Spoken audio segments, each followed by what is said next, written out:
Hello everyone, this is Shruti and welcome to eternal talks. आज आपके साथ में दिवाली की कुछ स्पेशल रेमेडीज शेयर करने जा रही हूँ। पर मैंने मेरी चैनल पे एकादशी से लेके पूरी काली चौदस तक की रेमेडीज सभी शेयर की है, तो आपको अवश्य से देखें। दिवाली की स्पेशल रेमेडीज में माँ लक्ष्मी का पूजन किस तरह से करना है वो आपके साथ में शेयर कर रही हूँ। अगर आपको वैदिक मंत्रोच्चार पता नहीं है तो आप किस तरह से मंत्रों का उच्चारण करते हुए आप माँ लक्ष्मी को प्रसन्न कर सकते हैं, माँ लक्ष्मी की पूजा कर सकते हैं।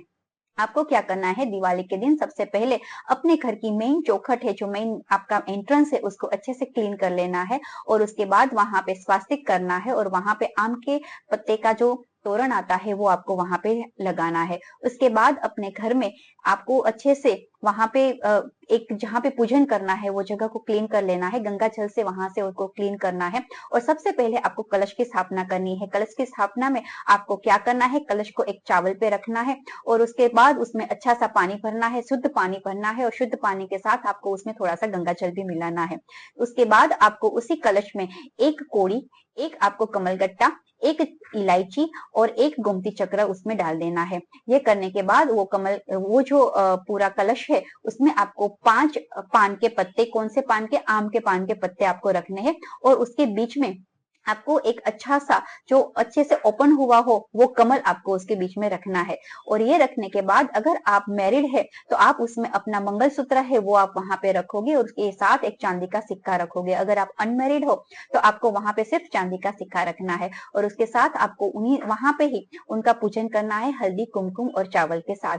ये हो जाने के बाद हम भगवान गणेश की पूजा करेंगे, क्योंकि गणेश की पूजा के बगैर सभी पूजाएं अधूरी है, इसीलिए हम भगवान गणेश की पूजन करेंगे। ये पूजन में हम पंचामृत से भगवान गणेश को स्नान करवाएंगे। उसके बाद हम शुद्ध पानी से स्नान कराने के बाद हम उसको एक अच्छा सा आसन देंगे और उनको हम दूर्वा और उसके साथ गुड़ और घी उनको अर्पित करेंगे। ये हो जाने के बाद हम माँ लक्ष्मी पूजन करेंगे। लक्ष्मी पूजन में हमें सिर्फ लक्ष्मी पूजन नहीं करना है, उसके साथ भगवान विष्णु का भी पूजन करना है। तो ये पूजन करने से हमारे घर में बॉन्डिंग अच्छा बना रहता है, घर में प्रॉस्पेरिटी रहती है, घर में सभी की लाइफ में दिक्कतें आती है पर हमें कहीं ना कहीं से उनके डोर्स ओपन हो जाते हैं, पॉजिटिव डोर्स ओपन हो जाते हैं, तो हमें लाइफ में वही चाहिए। तो इसीलिए लक्ष्मी पूजन के साथ विष्णु पूजन भी आपको अवश्य से करना है। जब ये पूजन हम करते हैं तो साथ में एक आपको कोई भी डिवाइस में कहीं पे भी आपको श्री सुक्तम का पाठ कॉन्स्टेंटली सुनना है। श्री सुक्तम का पाठ सुनना है और आपके मन में पूजन के दरमियान श्रीम श्रीम श्रीम श्रीम का चेंट करना है।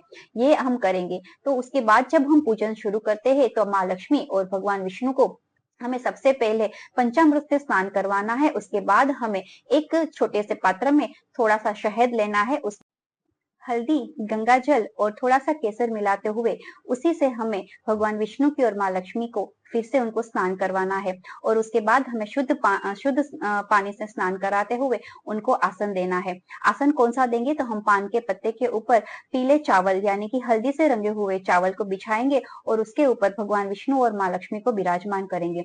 फिर उसके सामने हमें कुछ पात्र लेने हैं, 2 पात्र में आपको अलग अलग 2 पात्र लेने हैं। एक में आपको 11 कोड़ी, 11 गोमती चक्र और 11 आपको कमलगट्टा लेना है और दूसरे पात्र में आपको साबुत धनिया और उसके साथ 5 हल्दी की गांठ लेनी है।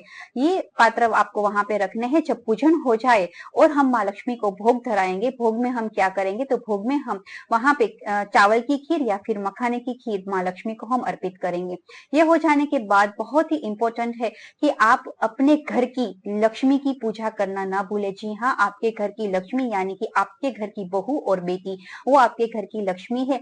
तो ये लक्ष्मी की पूजा आप अवश्य से करें। मेरे घर में सालों से मेरे हस्बैंड है वो मेरे राइट पैर के अंगूठे की पूजा करते हैं। फिर उसके बाद वो पूजन करने के बाद यहाँ पे तिलक लगाना है और यहाँ पे माथे पे तिलक लगाना है। ये अगर हम करेंगे तो हमारे जो संस्कार है, हमारी जो इतने टाइम से धरोहर चलती आ रही है, वो हमारी आने वाली पीढ़ियां भी इतने अच्छे से ग्रहण करेंगी। अदरवाइज यहीं पे ये सब खत्म हो जाएगा। तो जितना रिस्पेक्ट हम अपने बच्चों को, फीमेल को किस तरह से रिस्पेक्ट देना है, दिल से रिस्पेक्ट देना है। सिर्फ पूजा करना वही रिस्पेक्ट नहीं है, पर दिल से रिस्पेक्ट करो आप। तो मेरे दोनों बेटे हैं, दोनों बेटे भी इतने सालों से ये पूजन देखते हैं, तो अभी वो बड़े हो चुके हैं और वो भी उसी दिन जब उनके पापा ये पूजा कर लेते हैं, उनके बाद वो भी मेरे पैरों की पूजा इसी तरह से करते हैं। तो इसीलिए आप भी अपने घर की लक्ष्मी की पूजा अवश्य से करें, और अपने बहू हो या बेटी हो, उनको एक लक्ष्मी का दर्जा दिया गया है, तो आप उनको अवश्य से मान सम्मान दें, दिल से मान सम्मान दें।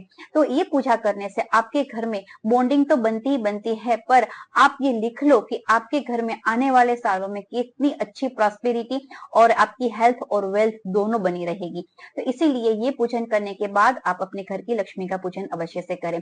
ये पूजन हो जाने के, सब कुछ हो जाने के बाद आपने जो कमल गट्टा रखा है, वो कमल गट्टे वाला जो पात्र है जिसमें आपने कोरी और गोमती चक्र रखा है, उनको लाल कपड़े में बांध के उसमें एक हल्दी की गांठ रखनी है, और वो बांधने के बाद आपको अपने दरवाजे के ऊपर रख देना है, मेन डोर के एंट्रेंस पे आपको वो रख देना है।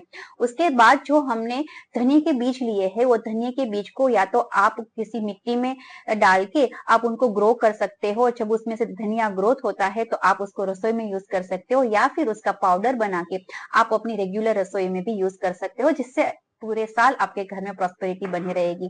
उसके साथ हमने जो हल्दी की गांठ रखी थी, वो हल्दी की गांठ है, वो आपने जो पूरे साल के लिए जो स्पाइसेस भरे हो, उसमें हल्दी की गांठ रख दो आप, तो आपके घर में कभी भी धन धान्य और अन्न की कभी भी कमी नहीं आएगी। इसीलिए माँ लक्ष्मी का पूजन करें और नए साल को बहुत ही दिल से, बहुत ही पॉजिटिविटी के साथ आप वेलकम करें।